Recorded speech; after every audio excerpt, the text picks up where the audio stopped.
Hello dear students, once again welcome in the online class of subject Basic Chemistry Practical. I am Professor Swati Ingre from Department of Chemistry, NIT Polytechnic, Nagpur. हम perform कर रहे हैं basic chemistry के practicals. आज जो experiment हम perform करने वाले हैं वो है एक्सपेरिमेंट नंबर 7, जिसका नाम है electrode potential of iron metal. इस एक्सपेरिमेंट का एम है to determine electrode potential of iron metal. ये जो एक्सपेरिमेंट है it is related to our unit number 2, that is electrochemistry and corrosion. तो ये एक्सपेरिमेंट पढ़ने के बाद आप लोगों को डिफरेंट इंडस्ट्री में कौन से करोजन प्रिवेंटिव मेजर्स यूज़ किए जाते हैं उसके बारे में जानकारी मिलेगी। आज का ये वीडियो देखने के बाद कौन सा प्रैक्टिकल लर्निंग आउटकम फुलफिल होने वाला है, तो आप लोगों को आयरन मेटल का इलेक्ट्रोड पोटेंशियल किस तरह से डिटरमाइन किया जाता है उसके बारे में डिटेल में जानकारी मिलने वाली है। एक्सपेरिमेंट स्टार्ट करने से पहले हम इसका मिनिमम थ्योरेटिकल बैकग्राउंड जान लेते हैं। जैसा कि इसके पहले वाले एक्सपेरिमेंट में, एक्सपेरिमेंट नंबर 6 में हमने कॉपर मेटल का इलेक्ट्रोड पोटेंशियल डिटरमाइन किया है। सेम थ्योरेटिकल बैकग्राउंड जो है वो इस एक्सपेरिमेंट का है, फिर भी हम एक बार उसका क्विक रिवीजन जो है वो कर लेते हैं। जैसा कि आप लोगों को पता है, जब भी इलेक्ट्रोलिसिस प्रोसेस होता है या कोई सेल हम स्टडी करते हैं तो उस सेल में एक इलेक्ट्रोड जो है वो एनोड होता है, एक इलेक्ट्रोड जो है वो कैथोड होता है। एनोड पे हमेशा ऑक्सीडेशन की रिएक्शन होती है, कैथोड पे हमेशा रिडक्शन की रिएक्शन होती है। ये फिक्स है, ठीक है। तो किसी भी इलेक्ट्रोड की ये जो ऑक्सीडेशन या रिडक्शन करने की टेंडेंसी होती है that is called as electrode potential. उसी के आधार पे इलेक्ट्रोड पोटेंशियल के दो टाइप होते हैं, ऑक्सीडेशन होता है तो ऑक्सीडेशन पोटेंशियल और रिडक्शन होता है तो reduction potential. Then oxidation potential मतलब क्या? तो ऑक्सीडेशन का मतलब होता है लॉस ऑफ इलेक्ट्रॉन। तो जो इलेक्ट्रोड पे इलेक्ट्रॉन लूज होते हैं उससे वहाँ पे होती है ऑक्सीडेशन पोटेंशियल डेवलप होता है, ऑक्सीडेशन रिएक्शन होती है। और जिस इलेक्ट्रोड पे इलेक्ट्रॉन गेन किए जाते हैं वहाँ पे जो पोटेंशियल डेवलप होता है that is called as reduction potential. Then अब कौन एनोड बनेगा और कौन कैथोड बनेगा ये हम डिसाइड नहीं कर सकते। ये कौन डिसाइड करेगा? It will be decided by electrochemical series. क्या कहती है electrochemical series?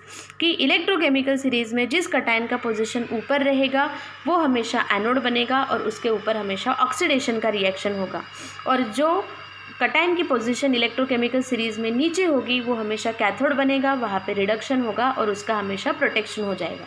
It is the basic concept to understand the corrosion process कि जब एक इलेक्ट्रोकेमिकल करोजन की कंडीशन क्रिएट होती है, कोई सॉल्यूशन के कांटेक्ट में दो डिफरेंट मेटल आते हैं, तो कौन एनोड बनेगा, किसका करोजन होगा, कौन कैथोड बनेगा, किसका प्रोटेक्शन होगा, ये हम इलेक्ट्रोकेमिकल सीरीज़ के माध्यम से डिटरमाइन कर सकते हैं।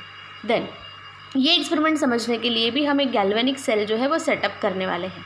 पिछले बार हमने क्या किया था? पिछले एक्सपेरिमेंट में हमने दो सोल्यूशन लिए थे, एक जिंक सल्फेट सोल्यूशन और दूसरा copper sulphate solution. Zinc sulphate solution में जिंक का रॉड, कॉपर सल्फेट सोल्यूशन में कॉपर का रॉड। जिंक का जो ऑक्सीडेशन पोटेंशियल है वो हमें नोन था, जिसके आधार पर हमने कॉपर का इलेक्ट्रोड पोटेंशियल डिटरमाइन किया। इस बार हमको कॉपर का नहीं, आयरन का इलेक्ट्रोड पोटेंशियल जो है वो डिटरमाइन करना है, ठीक है। तो यहाँ पर हम कॉपर सल्फेट सोल्यूशन और कॉपर रॉड नहीं लेंगे, उसको हम रिप्लेस करते हैं। यहाँ पे हम आयरन सल्फेट सोल्यूशन लेते हैं जिसमें हम आयरन का रॉड डालेंगे। तो हमारी एक सेल हाफ सेल क्या हो जाएगी? आयरन सल्फेट का सोल्यूशन जिसमें हमने आयरन का रॉड डाला है, और दूसरी हाफ सेल हमारी रेफरेंस वाली वही रहेगी, जिंक सल्फेट का सोल्यूशन जिसमें हमने कौन सा रॉड डाला है? जिंक का रॉड।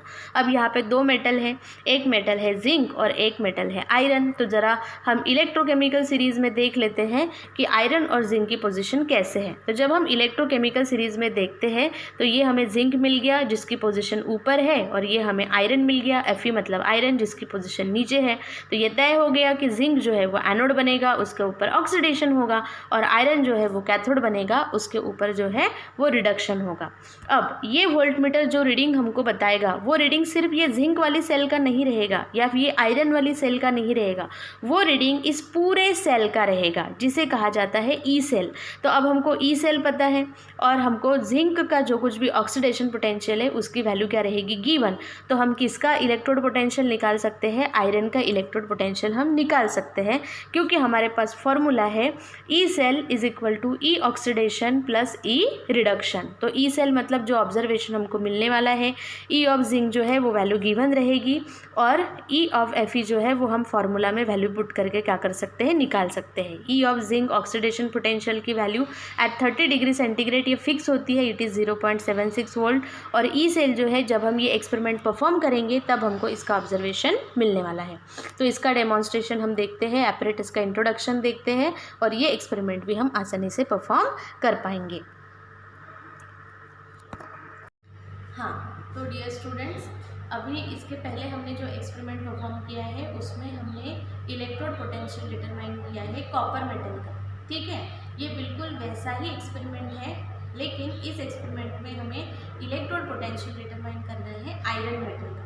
बिल्कुल वैसे ही एक गैल्वेनिक सेल हम यहाँ पे सेटअप करेंगे, बस अंतर ये रहेगा कि कॉपर सल्फेट सॉल्यूशन में कॉपर रॉड की जगह पे हम यहाँ पे आयरन सल्फेट सॉल्यूशन मतलब FeSO4 सॉल्यूशन में हम आयरन का रॉड जो है वो डीप करेंगे।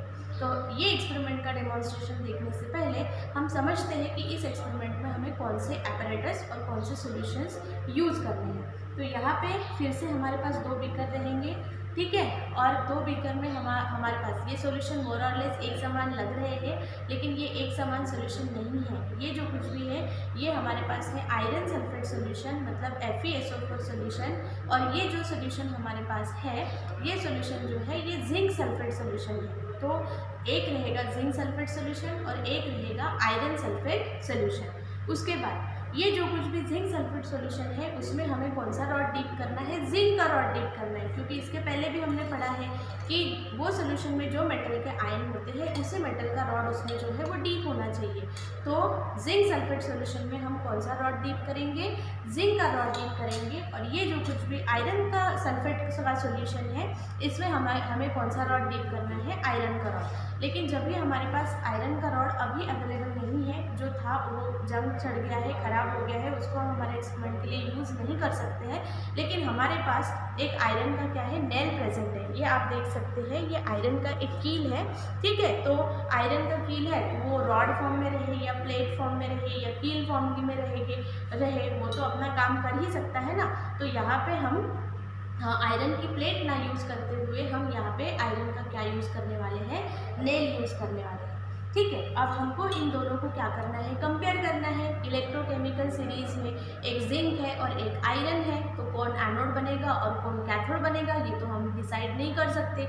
ये सिर्फ कौन डिसाइड कर सकता है, इलेक्ट्रोकेमिकल सीरीज। तो इलेक्ट्रोकेमिकल सीरीज में जिंक का पोजीशन होता है ऊपर, तो जिंक हमेशा बनेगा एनोड, और आयरन का पोजीशन होता है नीचे, तो आयरन हमेशा बनेगा कैथोड। एनोड पे होगा ऑक्सीडेशन और कैथोड पे कौन सी रिएक्शन होगी, रिडक्शन। तो इसके लिए हमें इसको एनोड के साथ जोड़ना पड़ेगा वोल्टमीटर के, और ये जो कुछ भी आयरन का नेल है इसको हमको वोल्टमीटर के कैथोड के साथ जो है वो जोड़ना पड़ेगा। तो ये एक्सपेरिमेंट परफॉर्म करने के लिए हमारे पास ये एक वोल्टमीटर है। वोल्टमीटर में ये जो रेड टर्मिनल होता है इट इज़ कैथोड, और ये जो ब्लैक टर्मिनल होता है ये हमेशा होता है एनोड। तो हम हमारा जो आयरन का नेल है वो कैथोड बनने वाला है ना, क्योंकि उसका पोजीशन तो नीचे है, उसको हम ये रेड टर्मिनल के साथ जोड़ेंगे, और जो जिंक है वो एनोड बनने वाला है, तो उसको हम कौन से टर्मिनल के साथ जोड़ेंगे, ब्लैक टर्मिनल के साथ जोड़ेंगे। हमें हमारे रिजल्ट्स में जो है वो एक्यूरेसी चाहिए, तो वो एक्यूरेसी के लिए मतलब करेक्ट एग्जैक्ट रीडिंग आने के लिए हमारे पास जो है ये डिजिटल वोल्टमीटर भी अवेलेबल है। ये डिजिटल वोल्टमीटर में भी ये 2 टर्मिनल दिए हुए हैं, एक है रेड टर्मिनल और एक है ब्लैक टर्मिनल। अगेन रेड जो है वो कैथोड दर्शाता है और ये जो ब्लैक है ये एनोड दर्शाता है। तो इसका यूज़ करके हम जो कुछ भी हमारे यहाँ पे हम सेल सेट करने वाले हैं, एक गैल्वेनिक सेल जिसमें जिंक सल्फेट सॉल्यूशन में रहेगा जिंक का रॉड और आयरन सल्फेट सॉल्यूशन में रहेगा आयरन का नेल, क्योंकि हमारे पास आयरन का रॉड अवेलेबल नहीं है, ठीक है। और फिर ये दोनों सॉल्यूशन को हम जैसा डायग्राम में मैंने बताया सॉल्ट ब्रिज से जोड़ते हैं, लेकिन अभी सॉल्ट ब्रिज हमारे पास अवेलेबल नहीं है। तो ऐसी कंडीशन में हम यहाँ पे किसका इस्तेमाल करते हैं, पोरस पॉट का। पोरस पॉट मैंने इसके पहले भी बताया है, ये मिट्टी से बना हुआ है, अंदर जो भी सोल्यूशन डालेंगे वो पोर से यहाँ से बाहर निकलेगा। तो हम ये जो कुछ भी हमारा आयरन सल्फेट सोल्यूशन है ये हम किस में लेंगे, ये हम लेंगे पोरस पॉट में। और फिर ये जो कुछ भी पोरस पॉट है ये पोरस पॉट हम किस में डीप करेंगे, ये जिंक सल्फेट सोल्यूशन में हम इसको इस तरह से क्या करेंगे, डीप करेंगे। अब ये दोनों सोल्यूशन एक दूसरे में हमने मिक्स नहीं किए हैं। ये जो कुछ भी FeSO4 है ये पोरस पॉट में है और ये जो ZnSO4 है ये बीकर में है, लेकिन ये जो मटेरियल है ये पोरस होने की वजह से ये अंदर वाला सॉल्यूशन इस बाहर वाले सॉल्यूशन की क्या रहेगा, कांटेक्ट में रहेगा, जिससे सर्किट कंप्लीट होगा और हमें जो है वो हमारे एक्सपेरिमेंट के ऑब्जर्वेशन जो है वो मिलेंगे। तो आई होप कि आपको एपरेटस समझ में आए होंगे। तो अब हम इस एक्सपेरिमेंट के डेमोन्स्ट्रेशन पार्ट की तरफ बढ़ते हैं। तो चलो देखते हैं कि आयरन मेटल का इलेक्ट्रोड पोटेंशियल किस तरह से डिटरमाइन किया जाएगा। सो डियर स्टूडेंट्स, अब हम देखते हैं कि ये जो एक्सपेरिमेंट है, एक्सपेरिमेंट का नाम है electrode potential of iron metal. ये एक्सपेरिमेंट किस तरह से करना है, परफॉर्म करना है, वो मैं आप लोगों को उसका डेमोन्स्ट्रेशन जो है वो अभी बता रही हूँ। इस एक्सपेरिमेंट में हमें आयरन मेटल का इलेक्ट्रोड पोटेंशियल जो है वो डिटरमाइन करना है। तो ऑब्जर्वेशन कौन से लेंगे हम इसमें? सबसे पहले हमें टेम्परेचर नोट डाउन करना है। देन ई ऑक्सीडेशन जो है, जो जिंक इलेक्ट्रोड पे होने वाला है ऑक्सीडेशन, उसकी वैल्यू गिवन है 0.76 वोल्ट। और ये एक्सपेरिमेंट करने के बाद जो ऑब्जर्वेशन हमको मिलने वाला है वो हम लिखेंगे ई सेल में, ठीक है। और फिर उसके आधार पर हम करने वाले हैं कैलकुलेशन। तो जैसा कि मैंने आपको एपरेटस के इंट्रोडक्शन में बताया था कि हमें यहाँ पे एक सेल सेटअप करनी है जिसमें जिंक सल्फेट सोल्यूशन रहेगा। और जिंक सल्फेट सोल्यूशन में हमें कौन सा रॉड डालना है? जिंक का रॉड, क्योंकि ये फिक्स है कि जो सॉल्ट सोल्यूशन होता है उसमें जो मेटल आयन होता है उस वही मेटल आयन का रॉड हमको उसमें डालना है। तो ये ZnSO4 सोल्यूशन है जिसमें हम कौन सा रॉड डालेंगे? जिंक का रॉड डालेंगे। और ये हमारे पास दूसरा सोल्यूशन है, इसका नाम है FeSO4। इस सोल्यूशन का नाम क्या है? FeSO4। FeSO4 मतलब फेरस सल्फेट सोल्यूशन। और ये जो कुछ भी फेरस सल्फेट सोल्यूशन है इसमें हमें डालना है आयरन का रॉड, इसमें हमें डालना है आयरन का रॉड। लेकिन अभी हमारे पास आयरन का रॉड अवेलेबल नहीं है, लेकिन हमारे पास ये आयरन का कील अवेलेबल है, नेल, खीड़ा जिसको बोलते हैं मराठी में, ठीक है। तो ये जो कुछ भी कील है इससे हम हमारा अभी काम जो है वो करवा सकते हैं। हमारे पास आयरन की भी प्लेट अवेलेबल थी, लेकिन जैसा कि आप लोगों को पता है कि आयरन की प्लेट किसी भी केमिकल के या हवा पानी के कांटेक्ट में आ जाती है तो बहुत जल्दी उसका क्या हो जाता है? करोजन। तो वो प्लेट जो है वो रस्ट लग के करोजन होकर ख़राब हो गई है। तो इससे हमारा एक्सपेरिमेंट तो नहीं रुकना चाहिए। तो हम हमारा एक्सपेरिमेंट जो है ये इस आयरन के कील के साथ, नेल के साथ जो है वो कंप्लीट करेंगे। तो इस तरह से ये जो हमारा ZnSO4 सोल्यूशन है इसमें जिंक का रॉड जाएगा। और ये जो हमारा आयरन सल्फेट मतलब FeSO4 सोल्यूशन है इसमें कौन सा कील डालेंगे? हम आयरन का कील डालेंगे। देन ज़रा हम ये वोल्ट मीटर के बारे में समझ लेते हैं। तो वोल्ट मीटर में मैंने आपको बताया है कि हमें कनेक्ट करने से पहले ये दोनों मेटल की इलेक्ट्रोकेमिकल सीरीज़ में पोजीशन देखना है। तो जिंक मेटल की पोजीशन जो है वो इलेक्ट्रोकेमिकल सीरीज़ में ऊपर होती है और आयरन जो है उसकी पोजीशन क्या होती है? नीचे होती है। और ये फिक्स है कि जिसकी पोजीशन ऊपर होगी वो बनता है एनोड और उसके ऊपर होता है ऑक्सीडेशन। तो अगर हमको जिंक को एनोड बनाना है तो हम उसको वोल्ट मीटर का ये जो ब्लैक टर्मिनल है, क्योंकि ब्लैक टर्मिनल जो है वो एनोड को रिप्रेजेंट करता है और ये हमारे डिजिटल वोल्ट मीटर का भी ब्लैक टर्मिनल के साथ हमने इसको जोड़ दिया है। देन ये जो आयरन है इसकी इलेक्ट्रोकेमिकल सीरीज़ में पोजीशन जो है वो नीचे होती है। तो इसकी पोजीशन नीचे होने की वजह से ये बनता है कैथोड। तो कैथोड मतलब इसको हमको ये जो कुछ भी हमारा वोल्ट मीटर है इसके ये जो टर्मिनल है, रेड वाला टर्मिनल जिसे हमने बोला है कैथोड, उसके साथ हम क्या करेंगे? कनेक्ट करेंगे। तो ये बन जाता है कैथोड आयरन का रॉड और ये बन गया है जिंक का रॉड जो है वो बन जाएगा हमारा एनोड। अब हमारे पास अगर सॉल्ट ब्रिज अवेलेबल होता तो डायरेक्टली हम ये जो दो बीकर है इसमें हम हमारा एक्सपेरिमेंट जो है वो परफॉर्म कर पाते थे। लेकिन अभी हमारे पास सॉल्ट ब्रिज अवेलेबल नहीं है, तो हम हमारा जो एक्सपेरिमेंट है वो किसके मदद से करेंगे? पोरस पॉट की मदद से करेंगे। तो ये जो पोरस पॉट है इसमें हम ये जो हमारा आयरन सल्फेट सोल्यूशन है ये डालेंगे। तो ये पोरस पॉट में अब आया है आयरन सल्फेट सोल्यूशन और FeSO4 सोल्यूशन, और उसमें FeSO4 सोल्यूशन में हमें ये आयरन का कील डालना है।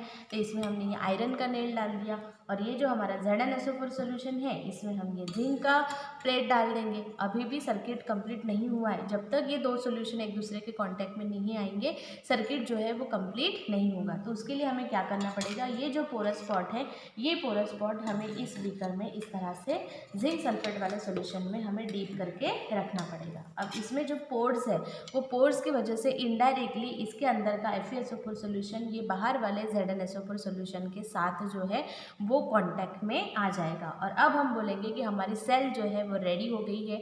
और ये जो गैल्वेनिक सेल, हम गैल्वेनिक सेल कहा जाता है इसे, इसको जो हमने सेटअप किया है ये सेल में अब क्या है? तो जिंक रॉड डूबी हुई है जिंक सल्फेट सोल्यूशन में और आयरन का रॉड जो है वो डूबा हुआ है आयरन सल्फेट सोल्यूशन में।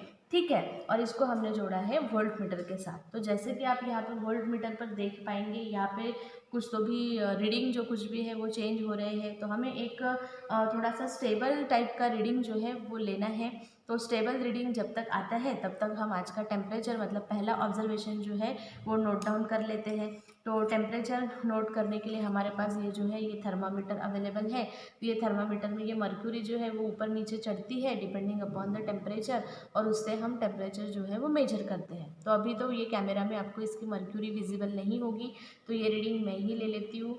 तो हमारी जो एक्सपेरिमेंट की आइडियल कंडीशन है वो होती है 30 डिग्री सेंटीग्रेड। मतलब अगर ये एक्सपेरिमेंट हम 30 डिग्री सेंटीग्रेड पे करते हैं तो हमारे मैक्सिमम रीडिंग जो है वो बहुत अच्छे आते हैं।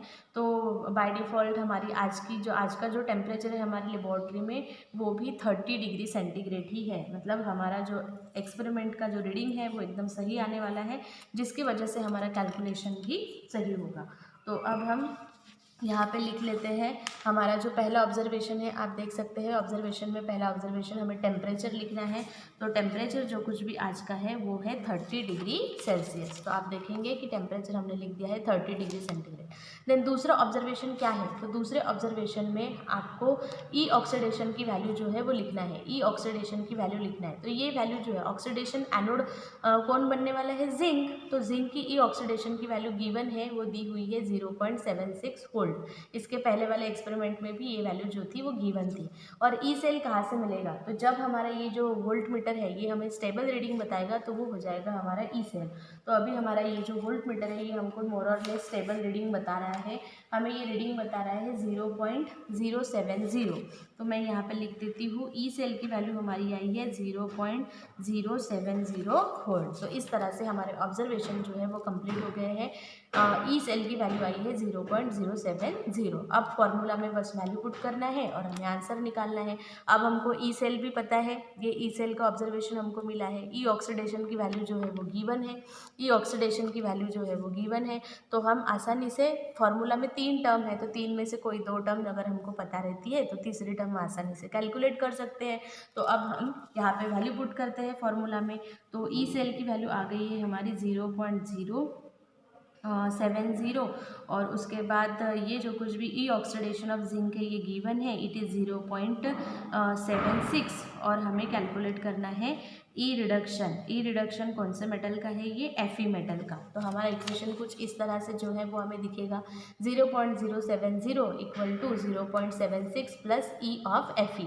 अब हमें निकालना क्या है, इलेक्ट्रोड पोटेंशियल ऑफ आयरन। तो इसको अकेला रख देंगे तो इसको हमको इधर भेजना पड़ेगा। तो हमारा जो इक्वेशन में हम इसको इधर भेजेंगे तो हमारा इक्वेशन क्या हो जाएगा, हमारा इक्वेशन हो जाएगा E of Fe is equal to 0.070 minus 0.76। हमारा इक्वेशन जो है वो इस तरह से हो जाएगा E of Fe is equal to 0.070 minus 0.76। तो आसानी से कैलकुलेटर से आप इसको कैलकुलेट कर सकते हैं, तो जिससे आपको आपका फाइनल आंसर मिलेगा कि ई ऑफ Fe कितना आता है।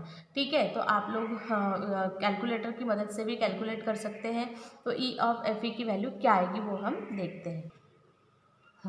तो देखो जब हमने ये कैलकुलेशन किया 0.070 माइनस 0.76, तो हमारा जो फाइनल आंसर आया है ई ऑफ Fe मतलब आयरन का इलेक्ट्रोड पोटेंशियल, उसकी वैल्यू आई है माइनस 0.69 वोल्ट।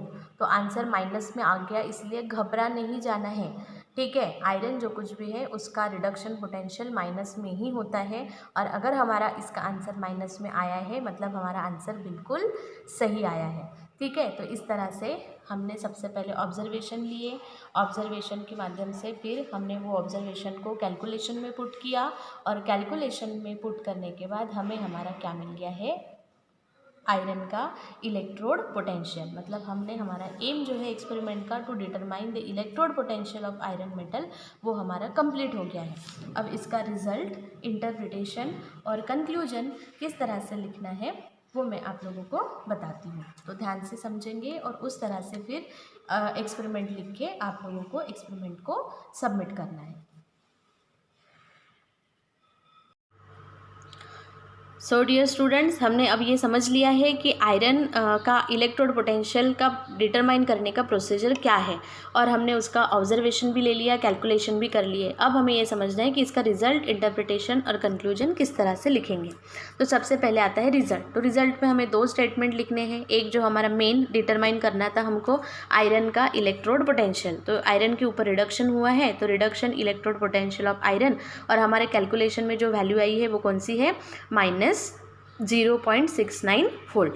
देन दूसरे स्टेटमेंट में हमको जिंक का कौन सा पोटेंशियल लिखना है, रिडक्शन इलेक्ट्रोड पोटेंशियल। तो अगर जिंक का ऑक्सीडेशन पोटेंशियल +0.76 है, इसका मतलब उसका रिडक्शन पोटेंशियल क्या रहेगा, -0.76 वोल्ट। ठीक है, ये वैल्यू हमको ऑक्सीडेशन पोटेंशियल गिवन था, और ऑक्सीडेशन पोटेंशियल के बिल्कुल अपोजिट विपरीत क्या होता है, रिडक्शन पोटेंशियल। तो ऑक्सीडेशन पोटेंशियल की वैल्यू अगर प्लस में है तो रिडक्शन पोटेंशियल की वैल्यू किस में आ जाएगी, माइनस में। देन इंटरप्रिटेशन क्या है, तो यहाँ पे जिंक पे फिर से ऑक्सीडेशन हुआ था, इसका मतलब ज़रूर जिंक की पोजीशन जो है वो आयरन मेटल से ऊपर है। In electrochemical series zinc is placed above the iron metal, जैसा कि हमने इलेक्ट्रोकेमिकल सीरीज में देखा भी। देन कंक्लूजन क्या है, फिर से जब जिंक और आयरन मेटल एक दूसरे के कांटेक्ट में आएंगे तो जिंक जो है वो ज़्यादा इलेक्ट्रोपॉजिटिव होने की वजह से, उसकी पोजीशन अपर पोजीशन होने की वजह से वो हमेशा क्या बनेगा, एनोड, और जो एनोड बनेगा उसके ऊपर कौन सी रिएक्शन होगी, ऑक्सीडेशन, और जिसके ऊपर ऑक्सीडेशन की रिएक्शन होती है उसी का क्या हो जाएगा, करोजन। और जो दूसरा मेटल है आयरन, वो पोजीशन नीचे होने की वजह से बनेगा कैथोड, उसके ऊपर होगा रिडक्शन और उसका हो जाएगा प्रोटेक्शन। तो ये हमारा एक्सपेरिमेंट जो है, कंक्लूजन यहाँ पे कंप्लीट होता है। अब देखते हैं समरी की इस एक्सपेरिमेंट से आपने क्या सीखा। अब इस एक्सपेरिमेंट के द्वारा आप इलेक्ट्रोड पोटेंशियल आयरन का आसानी से डिटरमाइन कर सकते हैं। देन ऑब्जर्वेशन टेबल कैसे लिखना है, कैसे ऑब्जर्वेशन लेने हैं, रिजल्ट, इंटरप्रिटेशन एंड कंक्लूजन कैसे लिखना है, ये आप लोगों को समझ में आया है। आप लोगों को इलेक्ट्रोड पोटेंशियल के बारे में बेसिक नॉलेज मिला है। देन ये जो कुछ भी एक्सपेरिमेंट आपने परफॉर्म किया है, ऐसा एक्सपेरिमेंट करके आप आयरन का इलेक्ट्रोड पोटेंशियल आसानी से डिटरमाइन कर सकते हैं, और ये चीज़ आपको लाइफ लॉन्ग याद रहने वाली है। ठीक है ना। तो इसके बाद जो एक्सपेरिमेंट हम परफॉर्म करने वाले हैं वो एक्सपेरिमेंट भी हमारी इसी यूनिट से रिलेटेड है, और वो एक्सपेरिमेंट हमारा रहेगा Daniell cell. This experiment is also very very similar to these 2 experiment number 6 and 7। तो नेक्स्ट एक्सपेरिमेंट हम पढ़ेंगे डैनियल सेल का सेटअप। तो don't worry, be happy, keep learning, happy learning. Thank you very much.